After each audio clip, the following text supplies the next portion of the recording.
Scared to Death is explicit in every way. Please take care while listening. Whether thou art a ghost that hath come from the earth, or a phantom of night that hath no home, or one that lieth dead in the desert, or a ghost unburied, or a demon, or a ghoul, whatever thou be until thou art removed, thou shalt find here no water to drink. Thou shalt not stretch forth thy hand to our own. Into our house enter thou not. Through our fence break through thou not. We are protected, though we may be frightened. Our life you may not steal, though we may be scared to death. Welcome to Scared to Death, Scream Spirits, Robert's Animals. Oh my God, you're on so much crack. What a terrible way that would be, just to start off every show. No, welcome to Scared to Death. There would be so many people who just hit pause immediately and they were like, oh my gosh, do I have it on quadruple speed? No, Dan's just being a ding dong. Yep, I'm Dan. This is Lynze. Thank you for all the recent ratings and reviews. Keep them coming. Very motivating. Very, very much appreciated. We have some new stuff in the badmagicmerch.com store since I spoke about it last, including the Keeper of Fire tee and zip-up hoodie. Super cool depiction of death holding the fire of life in its front and back design at badmagicmerch.com. And that's it for our announcements. That's it. That's all we got. That's all we got. Okay, bye. I know it's past Halloween, obviously, but it feels like the horror season just with how dark it is. Like we are in the dark season right now where sunset heading towards December 21st, the winter solstice, it gets closer and closer to like 3:50, 3:55 is sunset. Sun doesn't come up until about 7. It's rough. I'm feeling and then it's cloudy. Today. And then it's cloudy. But it is great weather for horror. Yeah, that's true. So some dark days, good for horror. I have 2 stories. How about you? I also have 2. If you can even believe it. 2 and 2. Do you want to set up yours first or me? Sure. My 2 stories today. My first story is the tale of the Glenn house and its family. It's an old house, history there, but it's like cool to hear it from somebody just like our age. Like, oh, my family owned this home and here's the history of it. And it's a historical thing. And they brought her out to look at it. And it's pretty interesting. And then my second story, I will just say for the parents who listen with their kids, you might want to skim this one first. It's not particularly graphic, but the message at the end I think could be really complex. So I just want to give a little warning there. Okay, I'm intrigued. It's a really good story about how spirits might talk to us in ways that we don't particularly think of them coming to us. Okay. My 2, the first I have is set less than a 5-hour drive from where we sit right now. Oh no. Just outside the little eastern Oregon city of Grande. Okay, good. I haven't been there, so I don't feel scared. It's a really cute town, actually. We'll be learning about the allegedly haunted Hot Lake Springs Hotel, a unique modern encounter tale coming from a journal left for guests to write about their stay. Like in the rooms, there would be journals. And then we'll learn what the wonderful actress and author Carrie Fisher had to say about the paranormal before she passed away too soon back in 2016. Do you want to put on your spoopy socks to get ready? I already have them on. I don't want to put them on. I've got them on. They're on. Big thanks to numerous Scared to Death fans, by the way, for popping into my stand-up shows in Lexington and giving you so many new socks that'll be coming soon. Yeah. Dan just forgot to give them to me out of his backpack. Look at my holiday llamas. They're so cute. Llamas. Llamas. Yama, mad at mama. Did everybody read that book to their kids? I know we did. And then, okay, so you're cozy. We're going to get started. Decent amount of setup on this first one. Okay. 10 miles east of the small 25,000-ish person town of Grande, Oregon, an area once an important stop along the Oregon Trail, first settled permanently by Americans in 1861, sits the little unincorporated community of Hot Lake. Thanks to gold mines and fertile soil for farming, the area around Grande, including Hot Lake, grew quickly after settlers first, that slipped out. Grew quickly after settlers first discovered it, incorporated in 1865, then booming for the next few decades. By 1865, there were already several businesses along the shores of Hot Lake, the first structure being built in 1864. Very atypical structure for the time. Essentially, everything a town would need under one roof. It's been described as something similar to a modern-day shopping mall. There was a post office, blacksmith, dance hall, barbershop, bathhouse, several other businesses in this big building. 20 years later, in 1884, the nearby town of Grande received a railroad stop. 20 years after that, 1906, the original set of assorted stores was replaced by the magnificent Hot Lake Resort, a true vacation destination. It was the first known commercial building in the world to utilize geothermal energy as its primary heat source. And that geothermal energy was a large part of the location's draw. Hot Lake Hot Springs claims to be one of the largest, if not the largest, natural hot springs in the world. And these springs are very hot. Like how hot? The mineral thermal water flowing into the 8-acre pond from 2 geothermal openings does so at a rate of about 3 million gallons per day, and the water is anywhere from 180 to 208 degrees. Oh my gosh. Scalding. Yeah, like almost boiling. Boiling's 212 degrees Fahrenheit, and it's 4 degrees less than that when it comes out. Several sources say the average temperature of the lake, roughly 200 degrees. Damn. So that is dangerously hot. Signs can be found along the water's edge, warning visitors to stay out of the water. The resort along the shore was designed by arguably the best architect in Oregon at the time, John Virginius Benz, who designed many notable structures still standing in Oregon today, mainly in Baker City and Portland, such as the Hollywood Theater, the Broadway, Hamilton, Cornelius hotels. He designed much of the Oregon State University's now historic district in Corvallis.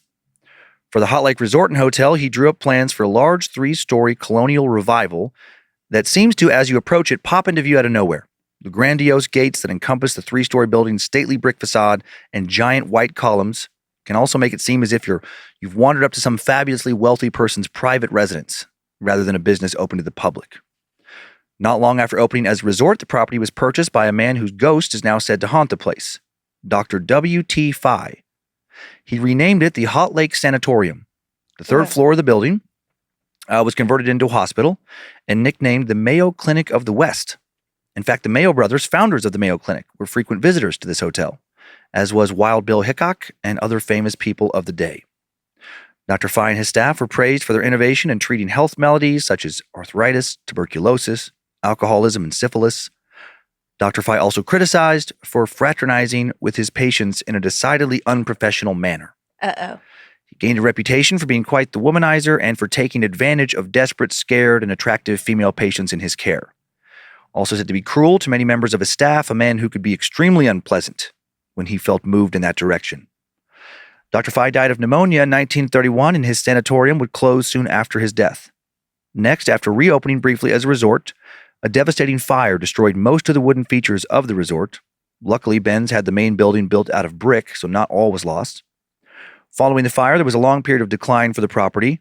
After being utilized both as a flight school and nurses training center during World War II, the property became a nursing home in the 1950s.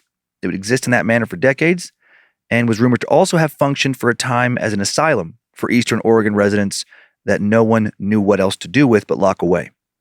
After its nursing home and asylum period, some new owners reopened it as a restaurant and nightclub, but it closed after only 2 years. Rumors began to swirl that the property was haunted, and that was the reason it closed, the property being infested with various very active spirits. The once stately hotel was plagued by ghost stories and sat completely abandoned following the nightclub shutting down, exposed to both vandals and the elements for nearly 15 years, until David Manuel and his wife purchased the property in 2003. He and his wife Lee invested millions towards restoring the property. All 368 windows had to be replaced, as did much of the roof. After 2 years of renovation, the hotel was reopened to the public as a hotel in 2005. Then in 2008, the west wing of the building collapsed. After over 2 years of more renovation, in 2010, the building was now functioning as a bed and breakfast with dozens of restored rooms, a spa, a restaurant, a bronze foundry, and a museum. But then by 2019, the harsh Eastern Oregon elements had begun to undo years of hard work by the Manuel family, and they sold the hotel. They'd grown tired of expensive maintenance and possibly tired of ghosts. Supposedly, they were being overwhelmed with messages from people asking about the hotel's spirits, people who had either stayed there and had strange and unexplainable experiences, or others who heard about those experiences wanted to now check out the hotel and had questions. David and Lee publicly stated that they had religious beliefs that were incompatible with the belief in spirits, and it seems that running the hotel was starting to make them question their beliefs more than they were comfortable with, so they left. Another set of new owners bought the place, also dumped a small fortune into ongoing renovations, and now run the hotel as a hotel again, the Lodge at Hot Lake Springs. And they make no mention of the place's haunted history on their website. But you can find numerous posts around the web that speak to the building's employees and visitors still reportedly dealing with spirits. Former guests have claimed to have seen the ghosts and heard the screams of who they believe are numerous different former hospital patients. Some say the hotel is also haunted by the spirit of an old gardener who died by suicide on the property. Others have claimed to hear a piano located on the second floor playing on its own. And of course, there have been numerous sightings of, and some very up-close and personal encounters with, the ghost of the former owner, Dr. Phi. Finally, there are rumors of sightings of the most frightening spirit of the Hot Lake Springs Resort. The ghost of someone who died in the water, but not because they drowned. It was far worse than that. Early in the hotel's history, someone reportedly essentially was nearly boiled alive. Just 2 seconds of exposure to water at 146 degrees Fahrenheit will give the average person third-degree burns. At 156 degrees, you'll get those burns in 1 second. And water pours into Hot Lake from at least 2 different points. Again, that is 208 degrees. At that temperature, your skin would instantaneously burn, blister, and bubble and start to peel off. If that water made it down into your throat, it would immediately start to peel the lining of your esophagus away and essentially cook your internal organs. You'd die from your burns if you were trapped in that water long before you would drown. And before your body went into shock, it would be unimaginably painful. Back when the Manuels were running the hotel, they left journals in the rooms and encouraged guests to write about their experiences in the hotel. And they soon regretted that when the focus of the entries became almost exclusively a focus on the paranormal. Most of these journals have been lost unless the Manuels still have them somewhere. But at least one was stolen by a guest who has since posted some of the contents. The anonymous poster of the following story claims that this journal contained entries regarding several spirits in the hotel, including someone who saw what they believe to be the ghost of the person burned alive in the water of Hot Lake, and more. Time now for the tale of the burned woman in the window. May 26, 2019. Hello, my name's Marianne, last name redacted. I'm from Redding, California. It took me 12 hours to drive here today, including about 3 hours of stops, but what a beautiful drive it was. Totally worth it. I've had Hot Lake Springs Hotel on my must-stay bucket list ever since it reopened. I'm a bit of a history buff, and I love staying in unique places with lots of colorful stories from their past. To get here, I ditched the interstate and took Highway 299 through little mostly forgotten California mountain towns like Fall River Mills and Alturas. No one loves a hidden gem more than me, especially one not too far from home. Most of my friends, when they vacation, they go to Hawaii, Mexico, Europe, or somewhere else overseas, and yet they've probably never been to even half of the towns, parks, and historical sites within a day's drive of where they sleep every night. I find that so silly. Wherever you live, I promise you, you really don't have to travel far to see beautiful, interesting sights and to meet amazing people. And it's so much cheaper to stay close to home. But to each their own, I guess. After taking Highway 299, I drove up Highway 395 into Oregon, past the scenic Goose Lake and Lake Albert, and through more cute out-of-the-way towns like Burns and John Day. I drove through the Strawberry Mountains into the Blue Mountains that surround Grande. I highly recommend the cheeseburger at RJ's in Burns, one of the best I've had all year. This person's colorful. I made it to Grande just in time to grab dinner at Mamacita's Grill. The chicken manicotti was to die for, and then I showed up at Hot Lake Springs Hotel in time to watch the sunset. How lucky. I brought my things into my room, unpacked a bit, grabbed a nightcap at the pub on the first floor, and chatted a bit with John the bartender about the history of the hotel.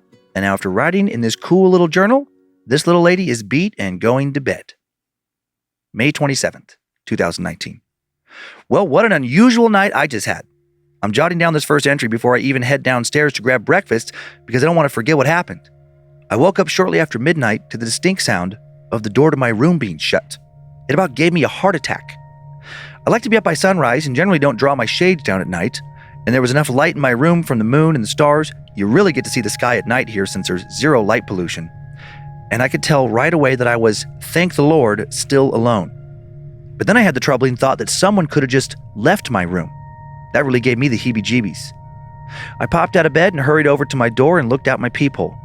The hallway is well lit, and I was comforted by not seeing anyone. I quietly opened the door and peeked my head out for a better look. I'm able to see at least 50 or so feet in both directions, and there was no one there. Figuring it must be a dream, my heart rate already starting to lower, I climbed back into bed and was back asleep within minutes. But then a couple hours later, I again woke up to the distinct sound of the door to my room shutting. Since it had already happened, I wasn't quite as worried when I woke up this time.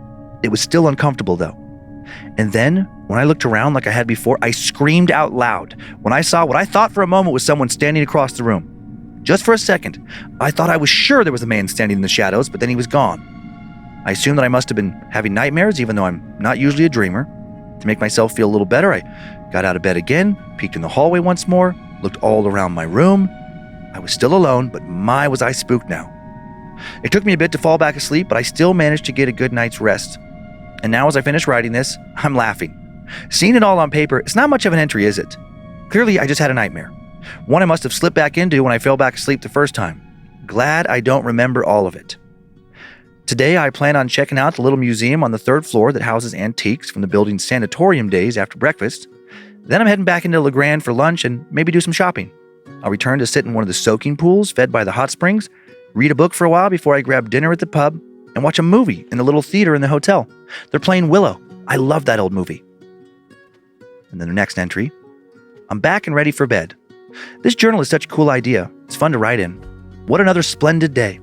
Grande is adorable.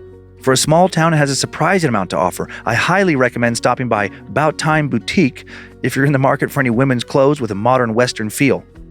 I bought myself a very cute hat and a fun Pendleton-style sweater. And Craig's Antiques has been wonderfully curated, bringing myself home an old tea kettle from the 1930s that looks almost new. All my meals were great. I went to the Liberty Theater Cafe for lunch, had a big bowl of Texas-style chili with some sourdough bread on the side, all made from scratch. Oh, and I ate another burger at the hotel for dinner. Grass-fed beef. Maybe even a better burger than the one I had in Burns. My cholesterol be damned. LOL. The soaking tub out by the lake, it's a must. Wonderful. So relaxing and rejuvenating. Can't recommend doing that enough. John the bartender was working again, and we had what started off as another nice chat about the area after dinner. He is a cutie. If I was 30 years younger, I'd take him home with me. But then he started talking about scary things, which is unfortunate because I hate scary. I am not into stories about ghosts and things of that nature at all. No, thank you. But when I told John about my strange night, thinking I was waking up to hearing my door shut, I almost fell out of my seat when he told me that it was not a dream. Seriously. He asked me if I was staying in room 324, and his eyes lit up when I told him I was. He slammed his fist down on the bar and blurted out, "I knew it!" And then he told me that he must have heard about the door shutting on its own from at least a dozen other guests in the little over a year he'd been working there. Why would he tell me that? And then he really gave me the chills when he asked if I'd seen the doctor. He told me that the ghost of the doctor loves ladies staying at the hotel alone, and a few women had checked out early after seeing his shadow in the corner of their room and feeling like he was watching them. He said that at least one woman claimed that he climbed into bed with her, that she could feel him touching her. Again, why would he tell me that? Now I was starting to get irritated with that cutie. I'm just about the furthest thing from a ghost hunter anyone could be, but darn it, now I was curious. I asked if only my room was haunted and was prepared to head to the front desk and ask if I could be moved to a different room. But then he told me that the whole darn place is haunted. He said the owners were actually thinking about selling the place because they were tired of all the hassle. How did I not know about any of this when I looked into staying here? Wish me luck. I'm feeling mighty on edge now. I'm hoping for a very uneventful evening tonight and tomorrow, and then a nice peaceful drive back to Reading, where the only ghost encounter rolling around in my head will be my door opening and shutting a few times in the middle of the night, maybe seeing a shadowy figure, but maybe not, in my room for about half a second. And I'll be able to tell myself that John just likes to scare ladies like me. What a rascal. May 27th, 2019. John was not lying. Last night was one of the worst nights of my entire life. I've already looked into staying someplace else, but every hotel in the area is booked. There's some kind of convention for a ranchers association. All the other rooms here are also booked. I barely slept. I laid in bed for about an hour trying to get everything John told me out of my head, and then after I finally did fall asleep, I soon woke up to the sound again of my door shutting. It was just after 4 a.m. this time, and my heart was racing. And then I felt sick to my stomach. The blankets on the other side of my bed were all messy and thrown down towards the foot of the bed, as if someone else had been laying in bed with me. There was even an indentation in the pillow where it looked like someone was resting their head only moments earlier, and I could smell the faint scent of some kind of cologne in the air. I jumped out of bed and hurried over to the door where I looked out the peephole again. No one was there, but when I peeked my head out and looked down the hall this time, I just caught a glimpse of some man, a man who sure seemed to be dressed like an old doctor turning the corner. Are you kidding me? Did I just see a ghost again? And all that was just the beginning. Something suddenly compelled me to walk over to the window and look out towards the lake. After a few moments of not seeing anything but feeling a lot of dread, I heard a scream so loud I was sure it must have woke everyone in the hotel. And then, by the light of the moon, as they say, I saw a woman come up out of the water. Right near the bank, she was thrashing about, armpit deep in the lake, like she'd just fallen in and was desperately trying to get to the shore before the fiery water killed her. She was screaming out in pain. She managed to crawl herself out after slipping and submerging herself completely for a few seconds. You could tell she was badly hurt. She wasn't moving right. She struggled up to her feet and was walking in a stiff, discombobulated way towards the hotel. Quickly, her scream faded to a low, agonized moan. She suddenly stopped for a moment as I watched her, looked up, and stared right into my eyes.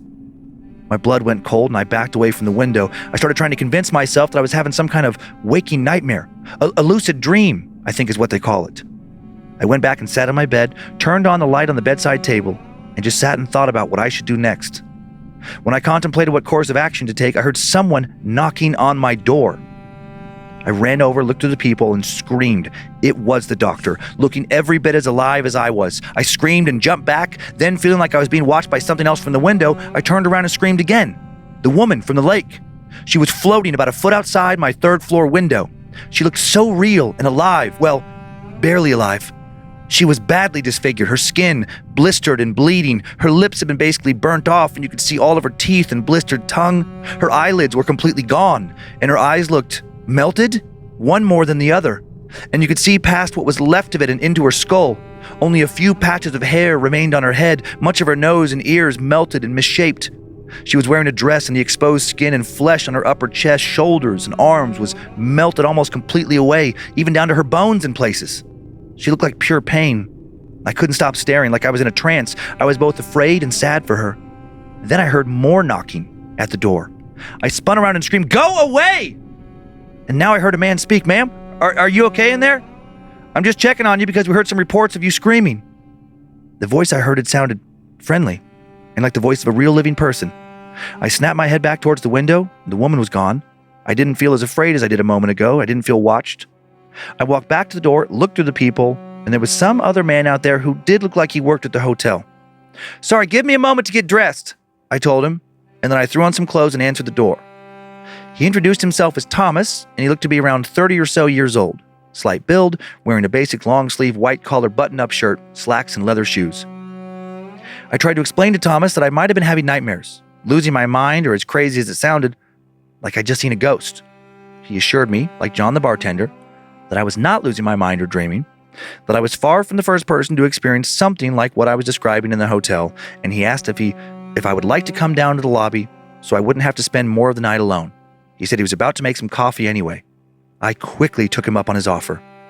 We drank coffee and chatted downstairs until it became light out. He was very friendly and comforting. Now I was very curious about the hotel's paranormal history, and we mostly talked about what various people had claimed to see or hear. Then, shortly before sunrise, Thomas and I were joined by who he said was the hotel's gardener, Pete. Pete was an old man who looked past the age of retirement. Quiet guy who never said much. Just mostly chimed in to assert that what Thomas was saying was true, or that he'd heard the same story. Pete was kind of an odd guy. Again, nice, but something about the way he stared at me, it bothered me a bit.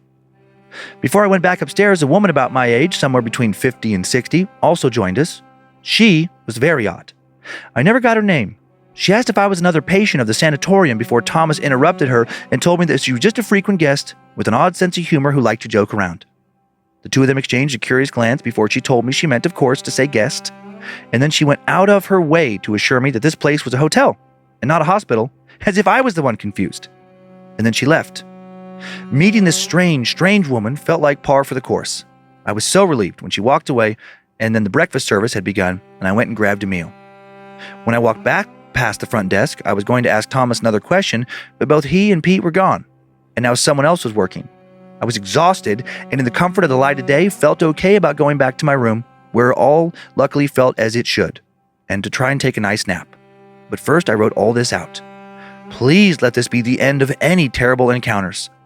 I was going to leave early and drive home today, but Thomas said after a sighting or two, the hotel usually leaves you alone. I'm going to try and be positive, and assume he's right, and hope my last of the impressions of this place are good ones.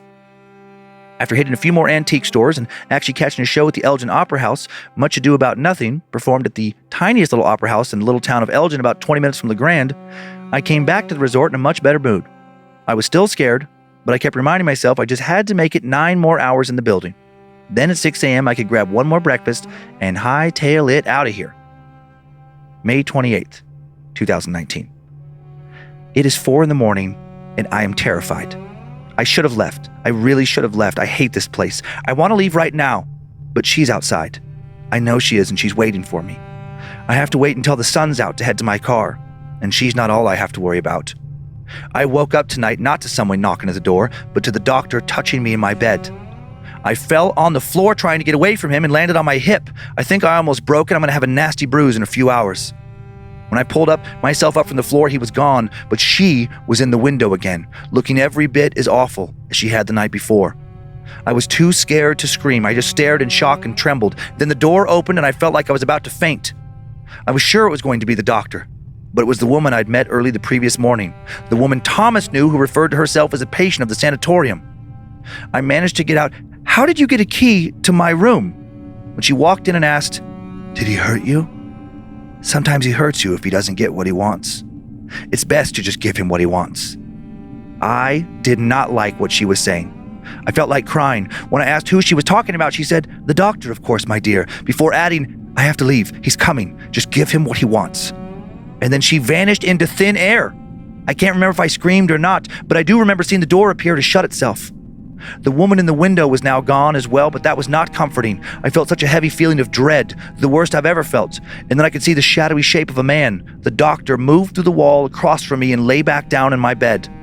I flipped on the bathroom light on instinct, and it did seem to work. Thank heavens he was gone. I grabbed the phone to call the front desk and to speak to Thomas again. I was going to ask him if he could come up to my room and be near while I packed when some woman answered the phone. I asked her to please put Thomas on the line, and she told me that no one by that name worked at the hotel.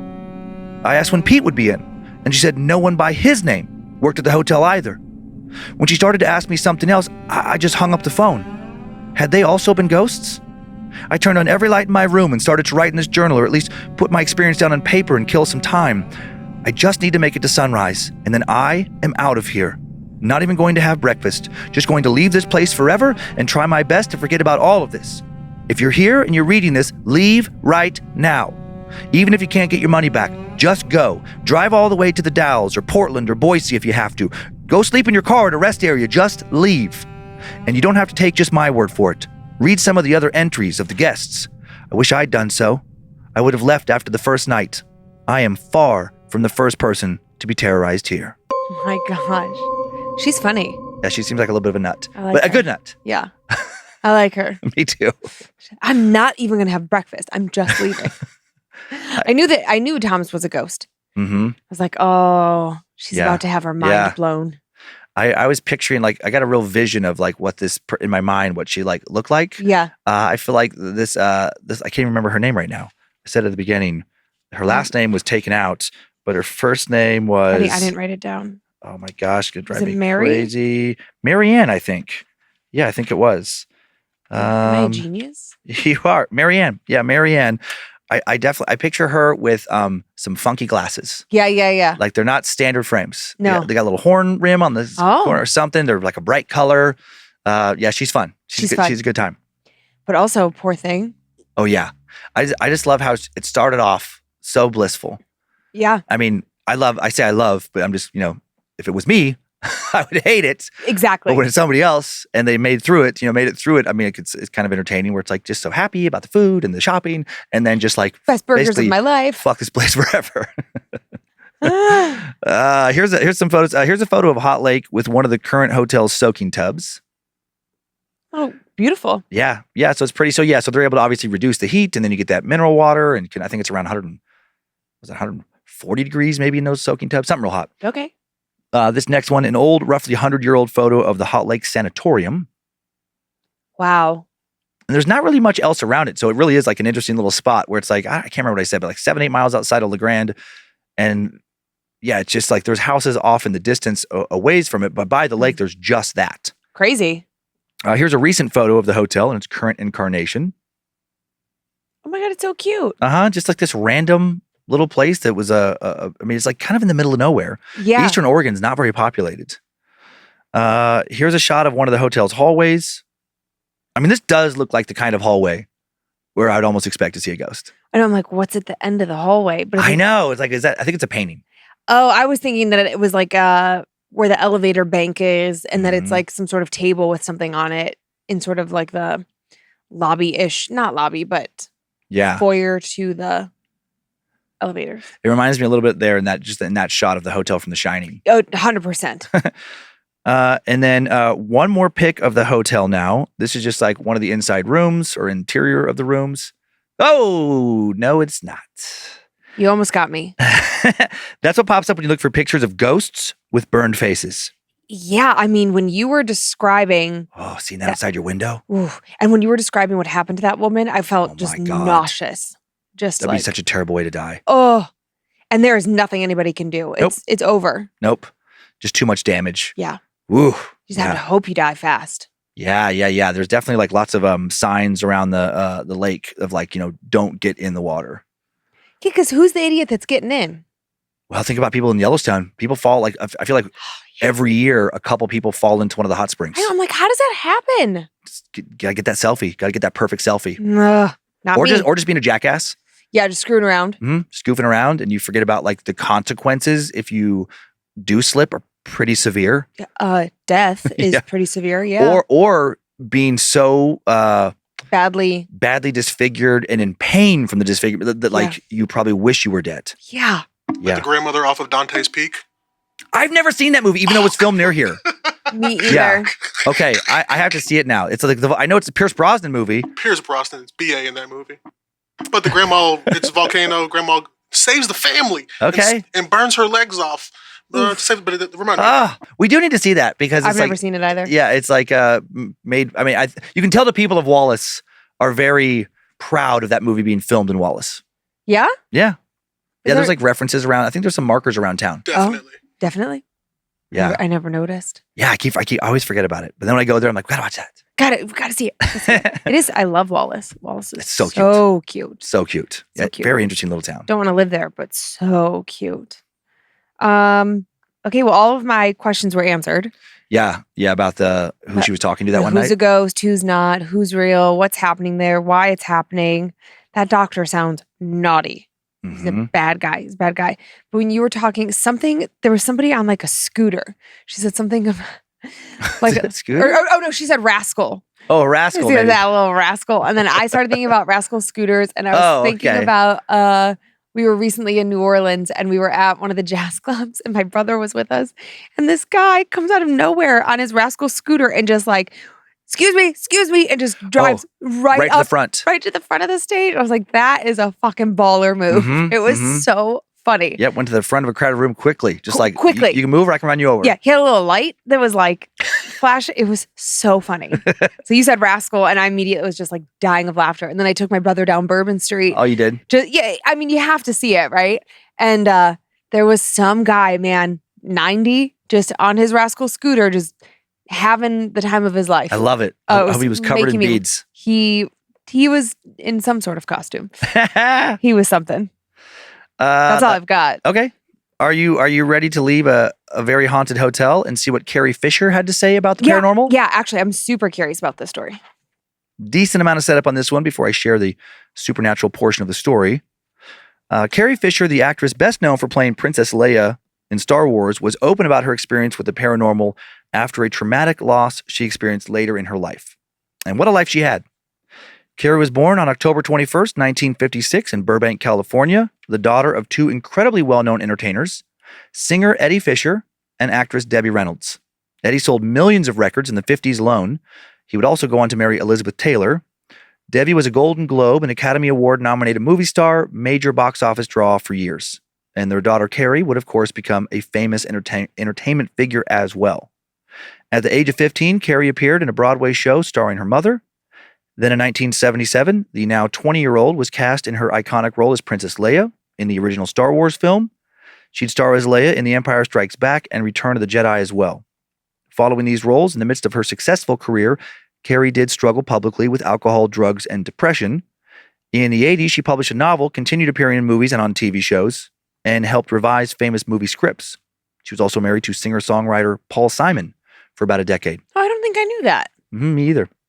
She continued to act in the 90s and the aughts, and in 2015, Fisher starred in the long-awaited Star Wars Episode 7 and also Star Wars Episode 8, aka The Last Jedi, which premiered after her death. Carrie suffered a heart attack on a flight from London to California on December 23, 2016, died the next day at the age of 60. A coroner's report released in June of 2017 showed that she had quite a variety of drugs in her system, including cocaine, methadone, MDMA, alcohol, and some opiates. Determined that sleep apnea and other undetermined factors also contributed to her death. Carrie's daughter, Billie Lord, said in a statement, "My mom battled drug addiction and mental illness her entire life. She ultimately died of it. She was purposefully open in all of her work about the social stigmas surrounding these diseases." During her lifetime, Carrie was also open about an intense supernatural encounter that occurred after she lost a close friend. You may not have heard about it since it didn't get nearly the same amount of press coverage as her struggles. Time now for the tale of the haunting of Carrie Fisher. On February 26, 2005, Carrie's friend, 42-year-old R. Gregory Stevens, died by her side. Greg was a consultant for the lobbying firm Barber, Griffith, and Rogers, who had had an interesting career in government as well. He'd arrived in Los Angeles 2 days before the Oscars. He wasn't feeling well, but he didn't want to miss an annual party hosted by Carrie's ex-husband, the CEO of CAA, Brian Lord. Greg and Carrie attended a party together, and then she left before he did. Greg later returned to her home with his assistant Judy. Carrie offered her guest room to Judy, and since she had other house guests, she let Greg sleep in her room that night. She said this was the first time they'd ever done something like that and that it was not romantic. They stayed up for a while to watch a movie and talk, and then Greg fell asleep. At some point in the night, Carrie woke up to try to get Greg to stop snoring, and then eventually went back to sleep. And then when she woke up in the morning, Greg was not moving. He had died in his sleep, laying right next to her. Carrie blamed herself at first, thinking she should have somehow been able to help save Greg. In a 2006 interview with George Wayne from Vanity Fair, she said, "This friend of mine had a very dangerous job. He ran presidential elections in very unstable countries, so for him to have died anywhere else was like Patton dying in a car accident. He did drugs. A lot of people were staying at my house, which is why he was sleeping with me. He came home around midnight, and he and I sat up and talked. He was very tired, and he then went to bed. When I got into bed, I put a pillow between us, and I woke him up. We watched TV for a little bit. I was woken up in the morning by my friend Bruce Cohen because we were going to have tango lessons. I planned to make a souffle that morning, and I went around to bed to wake up Greg, and he was dead." She added, and from the first moment, I blame myself. I thought I'd put the pillow on his face. I was in shock for months. I thought I had killed him because it had happened on my watch and I'd failed to save him. They say his body was so worn out from drug use that if it hadn't have happened that night, it would have happened on another one. The final autopsy report was released in April of 2005, and Greg's cause of death was cocaine and oxycodone use, with chronic undiagnosed heart disease as a contributing factor. Oh my God. Greg's brother, W. Grant Stevens, a physician who examined his body, told the LA Times, "It was not a classic overdose. His heart was damaged by a life of chronic drug use." Gregory had a lethal amount of oxycodone in his system, but it was a combination of drugs and heart disease that killed him. A coroner spokesman said the drugs might not have had such an effect if he did not have heart disease. Greg was also suffering from bronchitis at the time of his death and had not sought treatment. Soon after Greg's death, Carrie started to feel a strong, invisible presence in her home. She said in an interview for the show Celebrity Ghost Stories, "It was like it just was heavier, just kind of, that there was something in the house. So that I would come home and say, 'Hi, Greg, I'm back.' I mean, it was just really odd.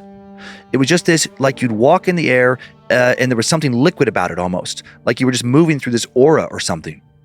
In her Vanity Fair interview, she talked about how her home was built in the 1930s. When asked if she thought her house was haunted by former residents, she said, No, but we had Greg for a while. I was totally convinced, which kind of made me happy because I kept thinking, please don't go." Carrie eventually began hearing what she described as vivid noises throughout the house. She was dating someone around the time of Greg's death and told him about the noises, but he didn't believe her. Not until the night he heard the noises. When she explained that he had just heard her friend Greg's spirit, who she said was following her, he, quote, freaked out. Another night, Carrie said she was up late writing in bed in the same room where Greg died. Carrie had an old gag gift stored in her closet, which she used years earlier when she was working with George Lucas, creator of Star Wars.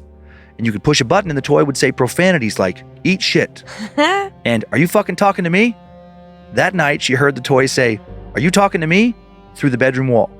And Carrie was terrified. The last thing she wanted was to open her closet door to see what was going on. She decided to stay in the room to calm herself down, but then it happened again. The toy repeated the same phrase. "Are you talking to me?" Right away, she had a feeling that Greg was behind this because the toy repeated that same phrase twice rather than switching to the next one in its settings like it had always done before. Additionally, some of Greg's clothing was still hanging in that closet, which she felt might be what attracted the spirit to that part of the house. Carrie shouted, "Greg, stop it. That's not funny." But then the toy repeated the phrase again and again and again. And now it was doing this with lights flickering around the house. And it was really starting to freak her out. Carrie told Vanity Fair, "I was a nut for a year, and in that year I took drugs again." Carrie told her editor what had been happening, and she suggested talking to a psychic. The psychic visited the house and explained that Greg's spirit was in distress because his life had ended so suddenly. He couldn't accept his spirit moving on, and a part of him remained in the house. The psychic even said that Greg's spirit was trying to enter her body, and that Carrie's current distress was a manifestation of what Greg was feeling. In her interview for Celebrity Ghost Stories, Carrie said, "It seemed like sort of a natural thing that he wouldn't want to leave because he was planning on being settled there. And so in a way he did settle there for a while after he died. I didn't think it was a bad thing. I think it makes sense to stay around when you're comfortable or where you're comfortable. Stay around those you love until you can accept things and then move on." Eventually, Carrie's friends brought in an exorcist to the house, and after an exorcism, the paranormal activity did settle down, but she felt like Greg's spirit still lingered. It's not known exactly how long Carrie was visited by her friend's spirit. It's possible that she never stopped having encounters with Greg. Carrie's last public thoughts on the matter were, "He didn't just die in his sleep, he died in mine. So it's still not gone, and I don't think it ever will be." Interesting. Well, if you could not die in bed with me, that'd be great. I know that is, gosh, what a crazy thing. I know. Do you know the story about Matthew McConaughey's mom? Mm-mm. I believe the story goes that her and Matthew's dad were having sex when his dad died of a heart attack, mid-sex. Oh my gosh. Like, guess who's never having sex again? Not me. Yeah, just be too traumatized. Or would you want to again later to like cleanse out that experience? I mean, if it's you, Yeah. you know, like if I was like young and single and like, then yeah, I'd want to cleanse myself of that experience. But no, if it's you, I'm just done. Oh man. Okay. That's not the answer you were going to give. I see. Oh no. I wasn't even thinking that way. I was thinking actually about Rick, the guy who used to work down the hall, who actually saw at the gym recently. Oh, funny. But his mom died in her bed, and he was the first to come in the house. And he's such a goofball. He said like he didn't want to like touch her neck, I guess, whatever, you know. But he also wanted to make sure that she was dead. Yeah. So he just started bouncing the mattress, and he was like bouncing her body on the mattress. That's so inappropriate. And then he was kind of laughing when he told, and then like when she didn't like stir after a while, he's like, okay, she's dead. And then called the authorities. That's pretty funny. There's I don't know if it's a TikTok going around, but I saw the Instagram post of two sisters. Their mom died about a year ago. And I was reading the captions and I wasn't listening to it. I was on a plane. But they're laughing hysterically. And this, I love this. Like, I love bringing humor to grief because death is coming for all of us. There's no avoiding it. We're all marching towards it a little bit every day. And it can be very overwhelming to think about. But also, I don't know, it doesn't freak me out. Of course, as I'm getting a little bit older, it's a little bit more like, haha, it's a little bit closer. Yeah. But it just doesn't panic me at all. Like, it's going to be fine because you're going to be dead. What are you going to know? Yeah. But they were telling really funny stories of like, sorry, mom, you're probably super disappointed in this thing that we did. And they're laughing hysterically. Yeah. And the girl's like, I drove your car for 7 months and apparently you never registered it. Like, I didn't know that I had to register it. And just these like funny like things that they were learning in death, like about how life works or like, the one girl says like, I just wanted to make sure that you knew that like the reason I didn't cry at your funeral wasn't because I wasn't sad. It's because I was so pregnant and my hormones were so out of whack that every time I cried, I threw up and I didn't really feel like crying and throwing up at your funeral. Like, but just this, like, it was so when you're talking about like Rick bouncing this body, it's like bringing humor to death is, I think, very healthy. Oh, but yeah, please don't die in our house. Oh yeah, I have a few. Well, I mean, going to your sleep, good way to go. I know. I have a few. What do you say? I was gonna say rest in peace, Carter. Like it's so sad. Oh yeah, Rosalind Carter. Yeah, I know. Jimmy's gonna go soon. I have a few pictures. This first one is an old picture, so sweet, of Eddie Fisher, Debbie Reynolds, and baby daughter Carrie Fisher. Oh my God, that is so sweet. And then I just wish that we like dressed like that still. Oh, I know they dress sharp. Yeah, and just like so put together, every detail thought about. I love it. This next one is a picture of adult Carrie Fisher. Oh yeah, that's like young adult Carrie Fisher. Yeah, like maybe like she started acting so maybe that's I don't know, I guess around 30 or something. I bet she's younger than that. And then this next one, her in her iconic role as Princess Leia. Leia. Yep. And then finally, another horror connection for Carrie. This is a picture of Carrie's only child daughter. I mentioned her before, Billie Lourd. Yeah. And I was like, I didn't realize that she was Carrie Fisher's daughter. And that's her in the American Horror Story. She's been a part of the cast there since 2017 and done a bunch of other things. I don't recognize her in that photo. Like what character or what season? I do. Yeah, I can't. Do? Yeah. Well, I can't think of the name. I just remember watching this season. Oh. And then she was also. Is that maybe the Madame Lalaurie season? No, I think it maybe Roanoke. I can't. Oh, man. I can't remember for sure. The Roanoke season screwed me up. Yeah, Coven or Roanoke, one of those ones, like the Witches, which I think is the Madame Lalaurie, or the Roanoke one. I think is this one. Have we done Madame Lalaurie here? Madame Delphine.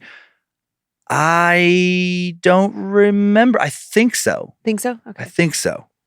Seems like we would have. Mm-hmm. Well, it's really sad how Greg died, but interesting that he like hung around. And I wonder if his spirit is stuck, not only because he died young and unexpectedly, but like not in his own home or not in a super familiar space to him. Yeah. I don't know. Before you get started, I do want to thank Logan for setting up the Christmas decor again. Yes. Reminds me of Beetlejuice. Oh, yeah. I like it. Yeah. And also thanks to Tyler for, snazzing up the office. I know you guys don't see it, but Tyler did some good behind the scenes work. I'm always amazed how much that affects my mood, because it's like I get in the habit of just like, okay, just work and I'll deal with stuff later, and my things like I know get more and more dirty and more cluttered, and then I'll do like a deep clean, and then it'll start the cycle again. I'm going to try and get better this next year about not letting it get to that point. Oh, is that going to be a goal for you? Yeah, just I have a variety of goals now that I'm going to have a little bit more time, to not be always just kind of buried in some type of content creation. Yeah. But when I see it, when things are more put together, I'm like, ooh, I just feel more like relaxed, or just like want to be in the space more. It's nice. Yeah, that's why I'm so big on like keeping the house neat and tidy. And yeah, it does affect your mood. Yeah, they say like how you keep your house or how you keep your car is how you keep your life. Oh man, I know. I'm a shit show. I mean, actually, okay. Like you could just think about your truck. I know. A lot of warning lights still going on over there. Now I think the computer is malfunctioning because it's constant like new things. There's new ones? There's been so many new ones. Cool. The new one yesterday and today is, I've never seen this warning, but it's like my tires are too low, and there's like these, like it highlights them, like how, like they're the pressure, but it's not crazy low, but they're still highlighted. Yeah. And they look fine. I think it just needs a big hard reset. Who knows what it needs? I'll find out when I finally take it in here soon. Before it explodes. I mean, there is a part of me that wants it to explode, not with you in it, but just. right. That insurance money sounds good right now. I'm like, oh, you guys. I mean, but it just like just the idea that like you remote start it and then your truck just goes boom. Yeah. Like, well, that's what you get for not heeding the warnings. Okay, well, are you ready for me to do my side of the show? Yes. You feel? I am. I got the most Christmassy colored Layla. I know. There's no green Laylas out there, which was sad. I was telling the guys before we started this episode, I was flying through Salt Lake City yesterday, and I saw this girl with a Layla crossbody purse. It was like, think about like she was not a fan of the show. It just like this.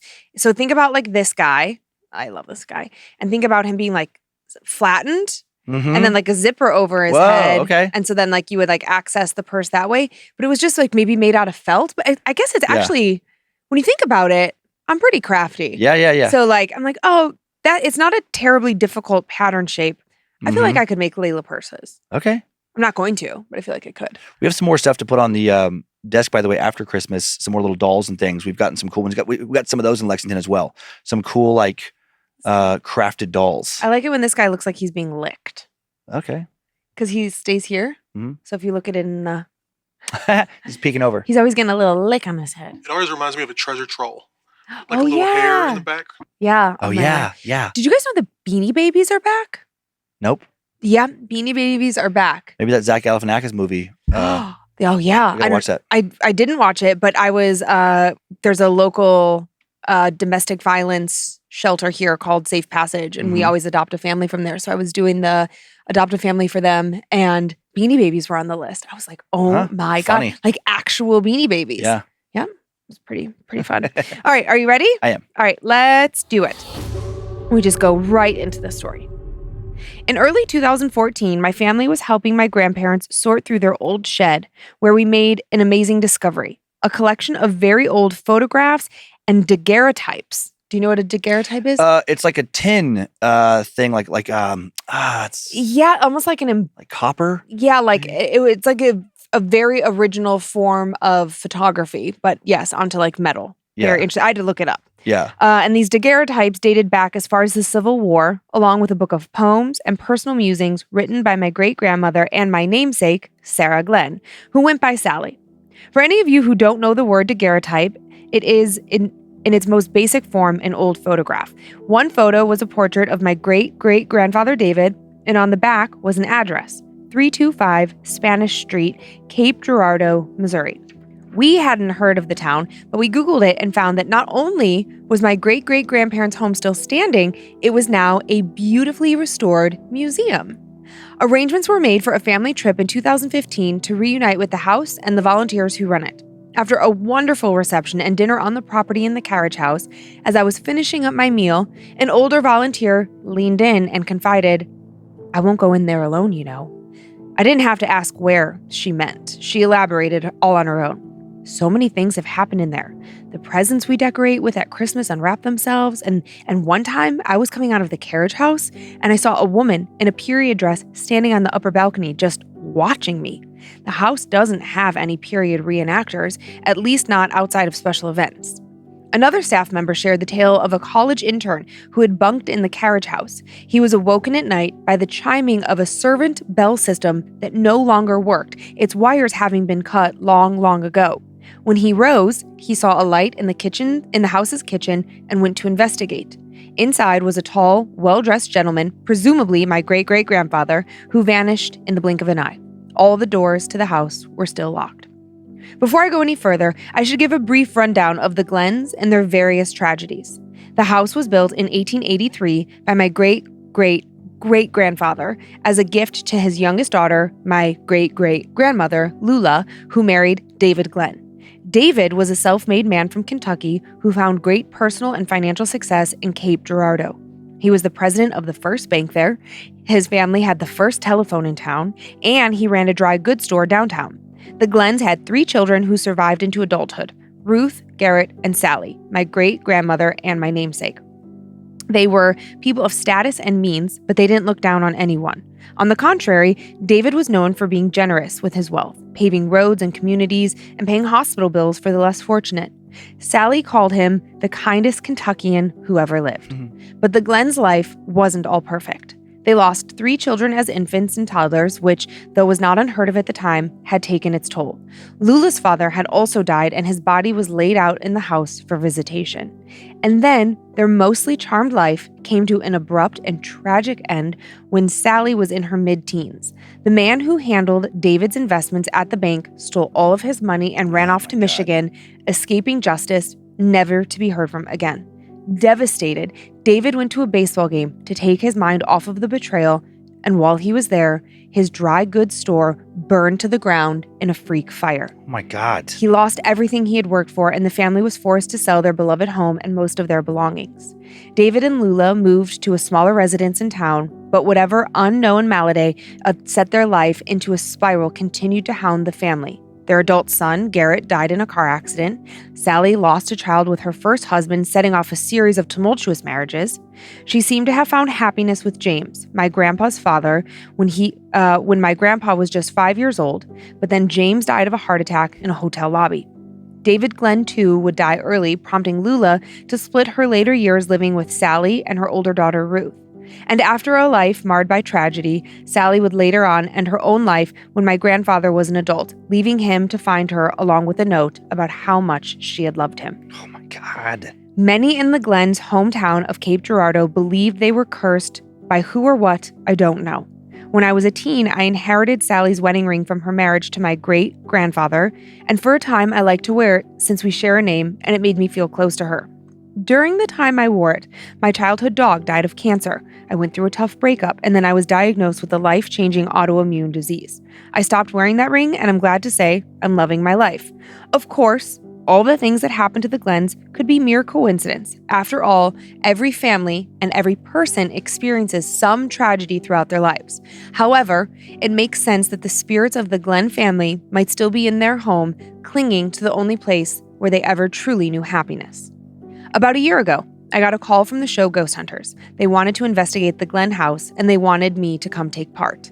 They said the activity at the house was frightening away volunteers who had reached out for help, and I wondered if my ancestors might have had a message for me. I agreed to fly to the house. I was delighted to represent my family and felt good about being there to make sure their story was told in a respectful manner, which it was. When it came time to join the investigators inside the house after dark, I was nervous. The night before I had come in, one of the team members had been scratched while standing next to a letter I had written about how much the house means to me. I feel very drawn to the house, and I can't explain why. So I wondered who or what would reach back out when I reached into the dark that night. I wore Sally's wedding ring for the occasion and brought in a book of her writings that we had found. As I sat there trying not to sound as nervous as I felt, asking for the Glen family members to contact me, nothing happened. Not one thing. We sat in the dark for hours, and the house was as calm and as peaceful as I remembered it being on previous visits. But the moment I was off the property, according to the show's team members, cabinet doors began opening inside the house. We would notice a pattern. Whenever I or my family were there, the activity completely stopped. But when we left, doors opened, including the front door, as if the house itself was trying to show the investigators the way out. The activity continues in my absence. I currently live on the East Coast, far from Missouri.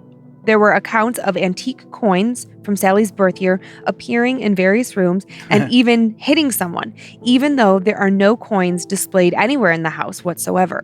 The house alarm system going off in the dead of night, cold spots, the dining room walls rattling hard for no reason, phantom smells, the house locking itself against volunteers, an old funeral announcement from my great-great-great-grandfather, the house's architect, appearing in the room where his body had been laid out, the severed bell system going off, you name it, it happened.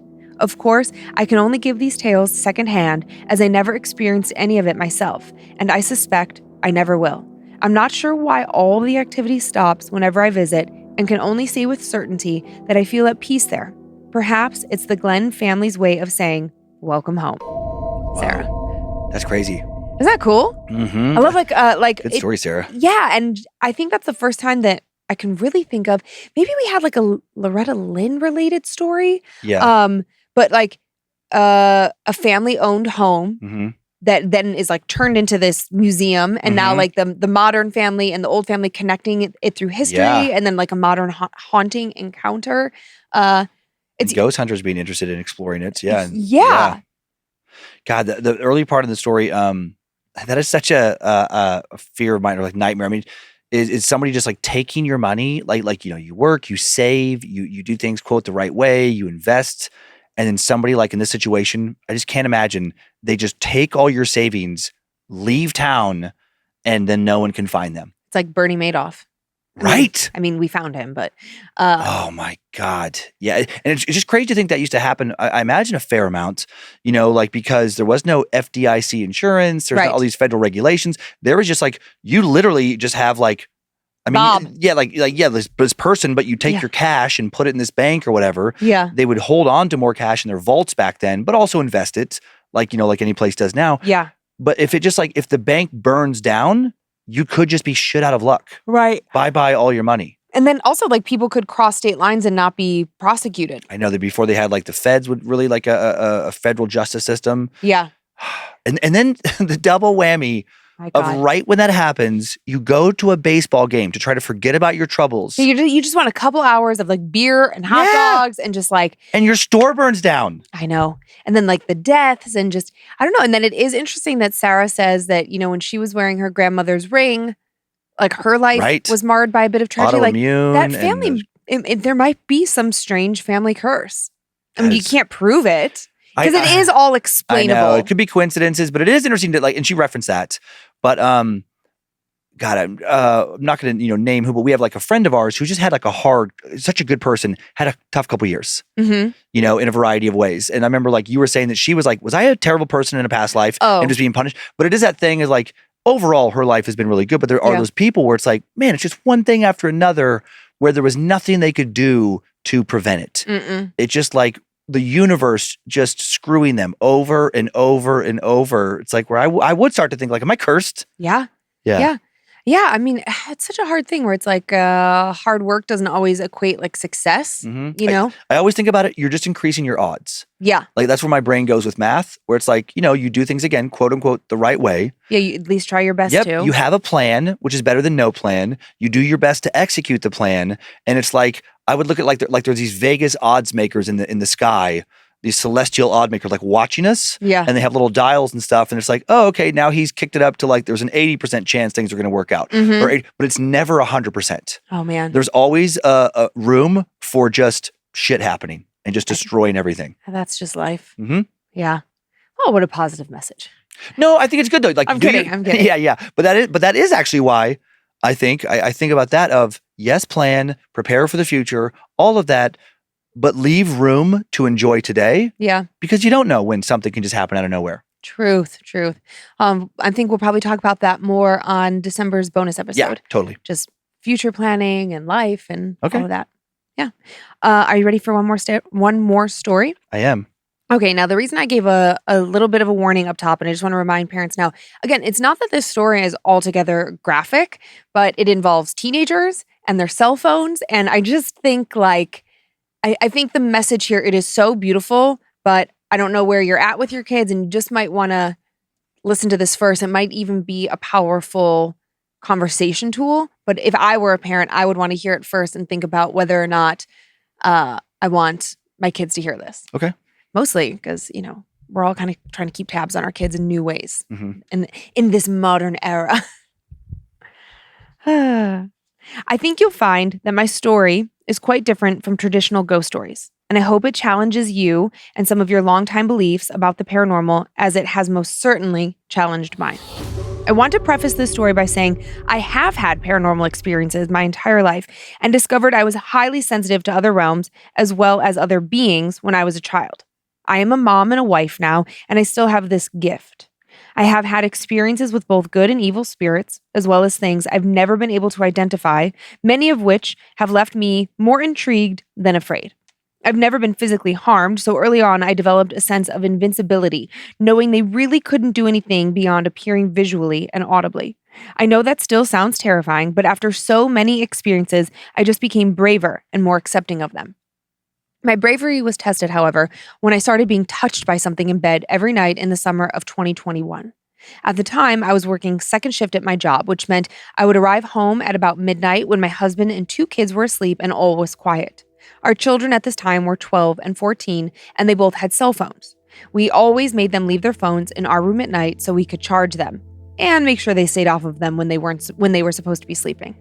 I would have to get ready for bed as quietly as possible, trying not to wake my husband. I'd wash my face, brush my teeth, get undressed for bed in complete darkness. My kid's cell phone always sat on my nightstand, plugged into charge, and I would set mine besides theirs. The first time my daughter's phone got pulled off the nightstand, I thought nothing of it. Maybe I had accidentally pulled the charging cord while I was undressing or something. But then her phone started getting pulled off the nightstand almost every single night, sometimes waking me while I was asleep as it hit the floor with a loud thud. However, my phone and my son's phone never moved, despite being right beside my daughter's phone. Why was her phone the only one being pulled off the nightstand? Then I started having the overwhelming feeling of a presence watching over me. It was as if I could feel its eyes boring into me as I laid in bed. If I laid facing the nightstand, I'd feel it right at the bedside staring down at me. If I turned over to lie facing my husband, I could feel it right behind my back. When I'd open my eyes ever so slightly to take a peek, I swear I saw a dark figure standing over me that would quickly vanish. I would also occasionally hear what sounded like breathing close to my face. It was so intense that I started to sleep with my covers over my face and just to be able to fall asleep. Then the shoulder tapping started. I'd be dead asleep and I'd feel a light tapping on my shoulder, very similar to how my daughter would wake me if she had a nightmare or a tummy ache. I'm a light sleeper, so I'd always wake up after being tapped, expecting to see my daughter leaning in to whisper that she was scared or that she needed something. I'd groggily turn over, but she was never ever there. I tried to reason with myself, saying, maybe I'm having dreams of being touched, or maybe I'm having some sort of weird muscle twitch. That's it, right? Right? But this became a regular occurrence every single night, and I started feeling light taps and even pushing on my arms and legs. Then it began happening while I was still lying awake in bed, rather than when I was asleep. So now I was 100% sure I was not just dreaming. Once, I even felt my foot being grabbed and shaken as if whoever was trying to get my attention was getting impatient. I shrieked and I woke up my husband that time, but I didn't want to scare him, so I just said I had had a bad dream. I ended up sharing the details with him the next day of what had been occurring the past few weeks, and he absolutely hated it. He is not a fan of these things, and my experiences have always freaked him the hell out. And then he told me that he'd noticed our daughter's phone falling off the nightstand sometimes before he went to bed, but he hadn't thought too much about it, assuming it had somehow just slipped, aka he was in denial. As the touching, tapping, and straight up shaking of my legs and arms continued, I took to Reddit, the only thing I could think to do. After all, this was much different than my previous experiences, and it rattled me. I posted my experience on a paranormal thread and got a lot of responses. People were saying I should check my daughter's phone for anything concerning to make sure she was okay, since her phone was the only one being moved. And that made sense to me. However, we already had parental monitoring software for both kids' phones. We'd had it for a few years, and it would monitor for certain things such as adult material, bullying, drug-related content, violence, self-harm, etc. And it would only send an alert when the content was detected, so we didn't have to completely invade their privacy and go searching through their texts and all of that. I'd gotten a few alerts from the software that there was an issue with the system processing the phones properly, which happens when it needs to be updated. But it's one of those things that I saw and thought, I'll have my husband deal with that tomorrow. And then it just kind of fell by the wayside for a few weeks due to everyday busyness and such. I decided to go ahead and look at my daughter's phone to see if anything jumped out at me. But everything was normal, 12-year-old girl stuff.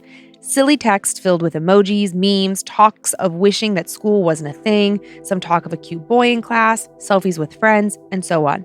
Nothing concerning or out of the ordinary.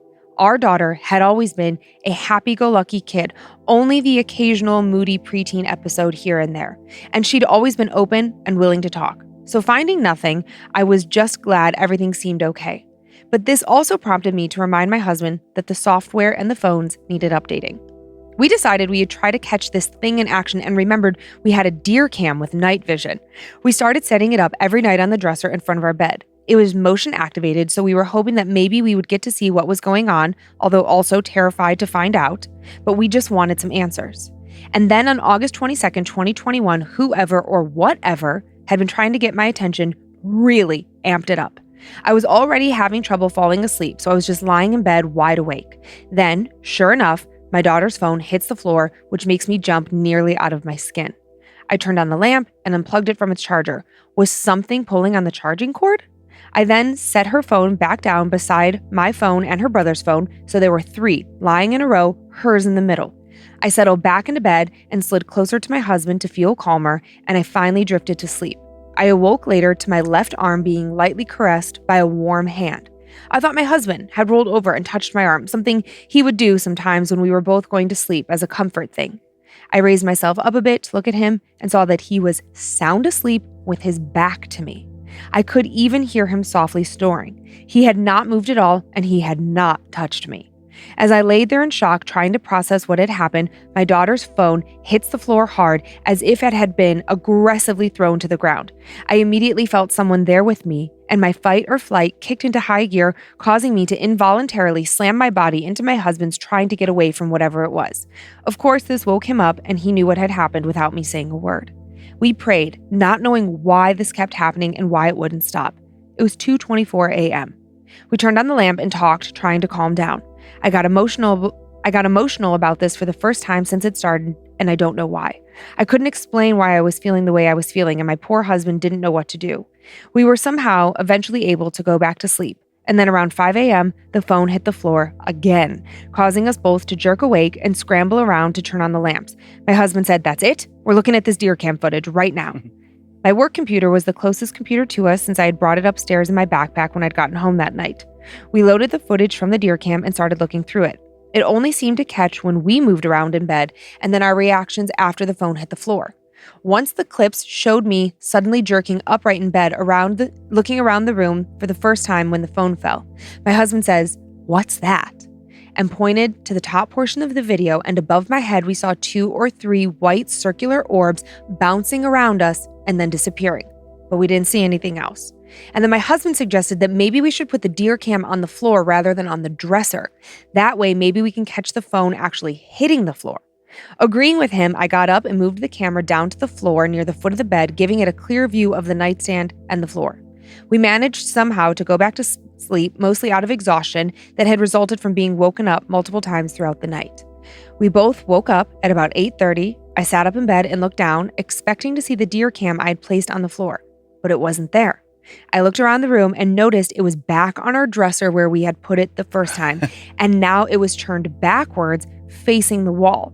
I asked my husband if he moved it, and of course he hadn't. Our daughter came into our room appearing to have just woken up when I asked her, "Hey, did you see a little camera on the floor this morning? Did you put it on our dresser?" Looking confused, she said, "No." "What camera?" I pointed to the camera, which looks just like a square box, and she said, "That's a camera? I've never even seen that before." Then I went to my son's room and I asked him about moving it. He was also confused and said, "I haven't even been in your room all morning." After hearing this, my husband said, "All right, let's watch that footage."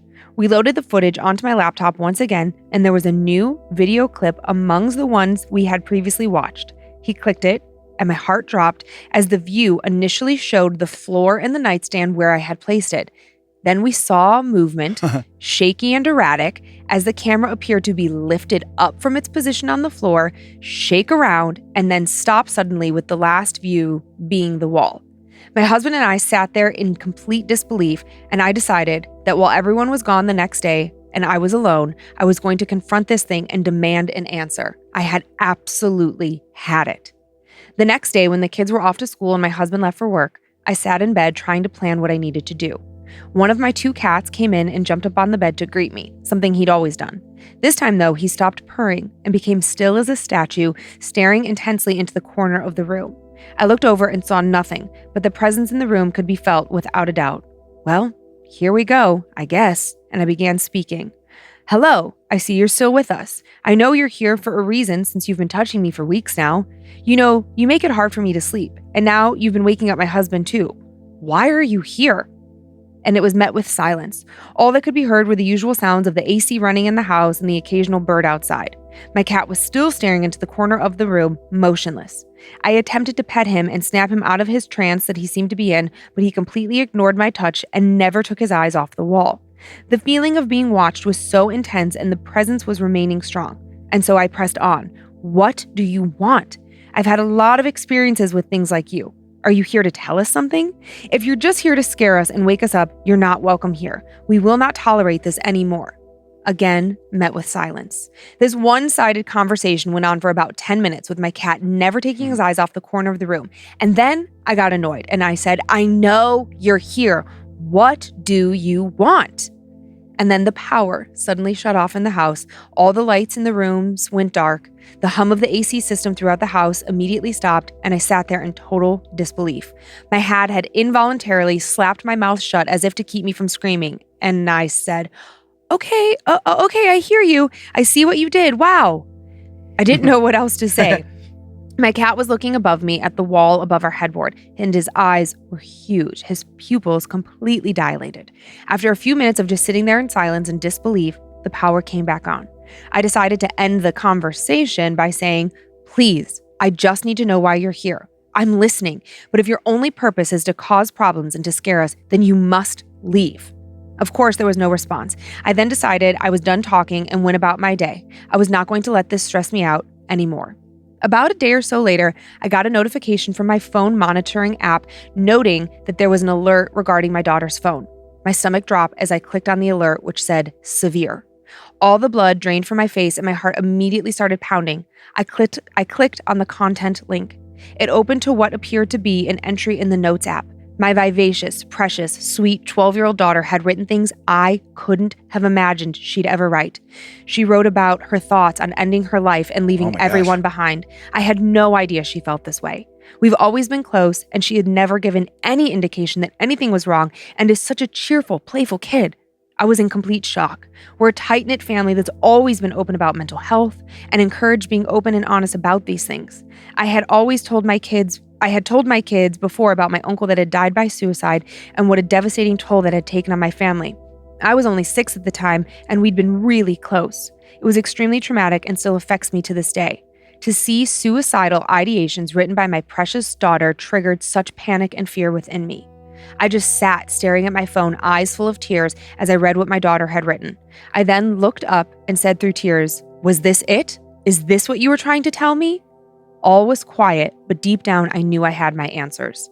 The minute my daughter got home from school that day, we had a serious heart-to-heart discussion, and after initially being angry at me, she opened up about a lot of things she'd been dealing with that she'd never told me before. We cried multiple times through this tough conversation, but ultimately it went very well. She started seeing a therapist and has since learned how to manage anxiety and depression when they try to rear their ugly, scary heads. And I was reminded of the harsh reality that just because someone always seems happy, they can still be struggling daily to hide their demons they're battling internally. And since that day, I haven't received any other visits at night. No more taps on my shoulder, no more shaking of my arms or legs, and no more phones being thrown on the floor. This experience made me question everything I've ever known about the paranormal and their abilities, and I feel incredibly blessed that someone from beyond this plane fought for weeks to quite possibly save my daughter's life. Wow. I know it's like so hard not to cry reading that story because Wow, yeah, that's intense. yeah, it's heavy, it's intense, and also like we don't often think about the paranormal. Like, I don't know, we've had like a couple like warning stories. There was like that story not that long ago from the fan side. Like the mom and the kids like went home midday to grab something and they like couldn't get into like a bedroom in the house, or she was like hearing like her grandmother's voice, like, don't like get out of this house, get out of this house. Well, people had broken into their house. Oh, yes. And were hiding in the room that they were trying to get into. Like we just have this like blanket idea that the paranormal is always scary and they're out to like malevolent, things, yeah. That most times they're out, I don't want to say get us, but like, spook us or whatever. But it's like in this instance, this is so incredibly powerful and this is so beautiful. And like, again, this is like why, I wanted like parents to just kind of maybe preview this themselves. And, I don't know, maybe you need to install monitoring software on your kids' phones. Yeah, it's man. Like a wild thing. Thank God they did. Yeah. Wow. And also just like, crazy like that this other world entities they were not giving up. Like who was that? Some relative maybe? Was she right? She says that her uncle died by suicide when she was 6. So it's like, is it him? I mean, there's no explanation, but like what a powerful tool to make you take pause and figure out like, and the mom just like not giving up, like trying to talk to the spirit. I don't know. It was just so many pieces of like, wow. Yeah, true. Shocking. Yep. Man, great stories this week. Yeah, I thought so too. Do you want to thank your Annabelles first? Or Oh do you yeah, want me to? I put my book away. Sorry, that story like really did a number on me. Dan, I would love to do some Annabelles.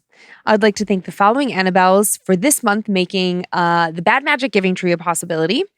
Berger Blalock, Michelle, Brenna Young, Cindy, Chelsea DeBell, Unicorn Sprinkles, Rob Nordenstrom, Essie, Cody McCaskill, and Lee Drummond.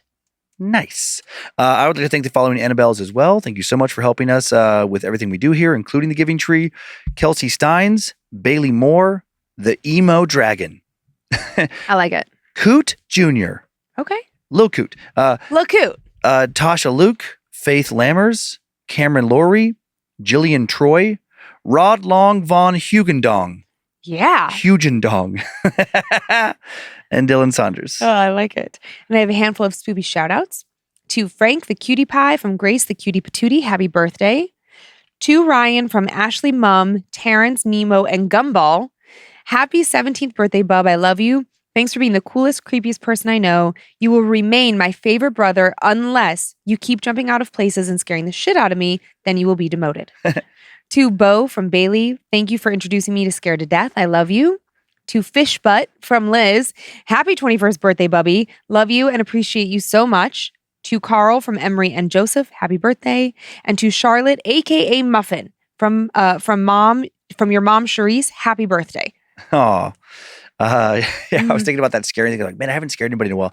But then I was picturing like scaring my mom or somebody. Oh God, please no. No, I might kill her. Donna would be good. Donna my would sister. be a good scare. But my mom, it's like I would be worried about literally killing her. Yeah, she would like stumble backwards and right. Oh gosh. That is our show. Thank you for continuing to send in your personal tales of terror to mystory@scaredtodeathpodcast.com. You can email us for everything else. info@scaredtodeathpodcast.com.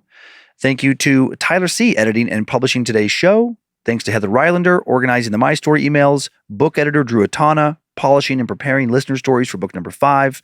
I found my first story this week, and Olivia Lee found the second.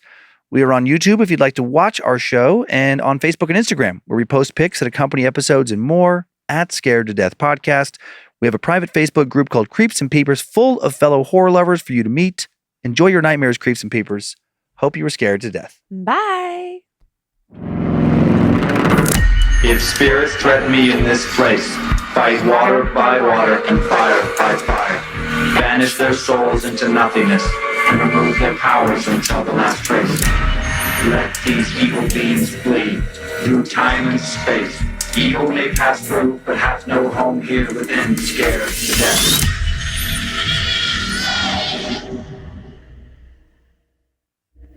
Mad Magic Productions. John, the bartender, was working again, and we had what started off as another nice chat about the area after dinner. He is a cutie. If I was 30 years younger, I'd take him home with me.